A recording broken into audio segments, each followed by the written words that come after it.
Now, Pakistan is in the middle of a perfect storm. With its economy in shambles, the foreign reserves are plunging and the inflation is rising pretty much day by day. The country, at this moment as we speak, is literally out of funds and its old allies are seemingly fed up. They're now reluctant to bail Islamabad out as the country has been staggering from one financial crisis after another.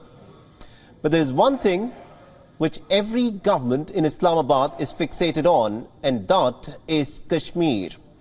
And now Pakistan's Foreign Minister Bilawal Bhutto Zardari has confessed that Pakistan has failed over the years as there are simply no takers for its agenda at the United Nations. Our next report gets more details. We face a particularly uphill task to try and get Kashmir into the center of the agenda at the United Nations. A rare admission coming from Islamabad.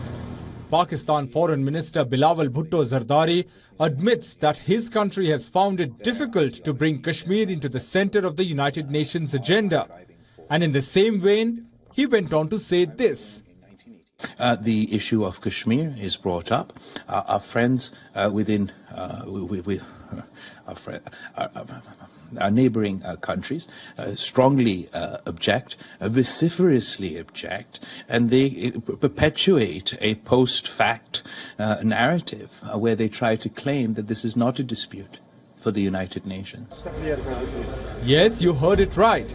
The 34-year-old son of assassinated former Prime Minister Benazir Bhutto calls India a friend only for a moment and then retracts. The regimes may change and even be toppled in Pakistan, but Kashmir is one issue which it keeps repeating to placate its domestic audience. Islamabad has been raising the issue of Jammu and Kashmir at every UN forum and failing to get any support for its agenda from the wider UN members, who consider Kashmir to be a bilateral issue between India and Pakistan. The Pakistan Foreign Minister also admits that the country is facing a perfect storm of crises, ranging from an economy in a tailspin to terrorism. Pakistan is actually facing at the moment a perfect storm. We have on the one side the economic challenges that we briefly touched upon. The other side, we have the consequences of these floods that I honestly feel that the people of Pakistan will be bearing for generations to come. We've got the challenge of terrorism that is once again bearing its ugly head as a result of the fall of Kabul. While Bilawal may be admitting to the problems at hand candidly, but what's lacking is a genuine intent to take decisive actions. The IMF has been doubling down on the Pakistani government to take hard decisions so that the economy can be put back on track. While for the scourge of terror, Pakistan government is to be blamed, as it has been hobnobbing with the Taliban and other terror groups to foment trouble across its borders. But perhaps, given the situation, Pakistan can only look within to find answers. Bureau Report, WION World is One. All right, now to give us more insights in terms of why is it that Pakistan, despite the many problems that it has to deal with on its financial front, on its security front, it somehow seems to be obsessed with the issue of Kashmir. And to give us more insights into that, we're being joined by G. Partha, who is a former High Commissioner of India to Pakistan and also the former Information Advisor to the Prime Minister's office. Sir, thank you very much indeed for taking time out and speaking to us here on WION. Now, this is a question, that baffles everyone. And this is about Pakistan's obsession over Kashmir. And who better to perhaps shed light on this? Why do you think that Pakistan keeps bringing up Kashmir again and again, even though it is abundantly clear that no one in the international community, no one in the United Nations will now buy the agenda that Pakistan intends to raise over Kashmir? Well, coming to young Mr. Bhutto and his statement, I think he's disowning the legacy of his grandfather and his mother. Mm-hmm. And incidentally, they were my neighbors in Karachi. The Bhutto house was just opposite the Indian Consul General's residence. The fact of the matter is that Mr. Zulfikar Ali Bhutto signed an agreement in Simla in June 1972 called the Simla Agreement, wherein he said that all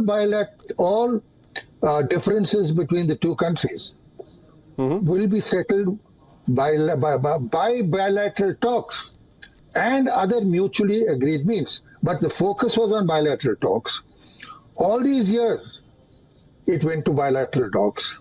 In the case, many years later with General Musharraf, things after Kargil started cooling down and there was a quest for a settlement which was pretty near success. So I can't say understand why young Mr. Bhutto is disowning the legacy of his grandfather. His grandfather signed the similar agreement with Indira Gandhi, and it said bilateral. Right. That meant the UN was down the tubes. Finally, what I would like to add is that people like young Bhutto are now looking for political space. Absolutely. He's from Sindh. He is not from the Punjab province. And his father attained that sort of stature, and mother by sort of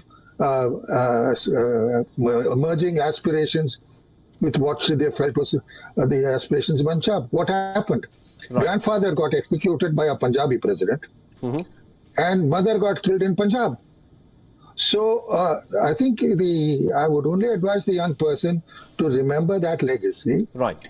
And as for dealing with this, and at least honor the agreement his grandfather signed, but more important on the larger issue of Jammu and Kashmir, Pakistan should realize that going around with a begging bowl, asking for dollars from everybody to remove it from bankruptcy, it is in no position to lecture to the world on issues which have been already agreed to be settled bilaterally.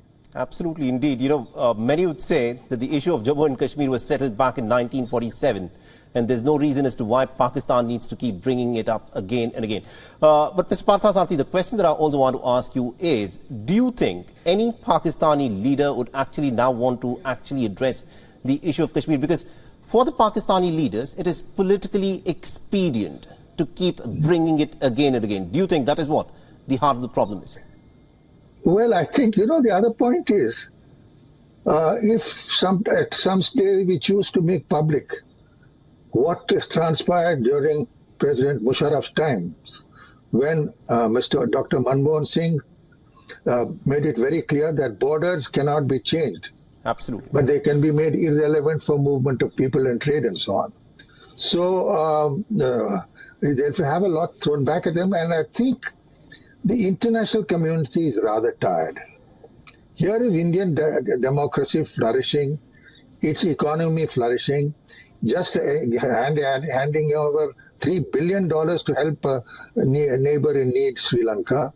I mean, for Pakistan to raise this issue, I mean, it's ludicrous. And at this point in time, when they are looking for their second slice of bread, I think that's very true. To hark back is rather, if I may say, unfortunate. Absolutely, indeed. I think you've summed it up really well. Thank you very much indeed, Dr. Parthasarthi, for joining us and getting us all those insights there. WION is now available in your country. Download the app now and get all the news on the move.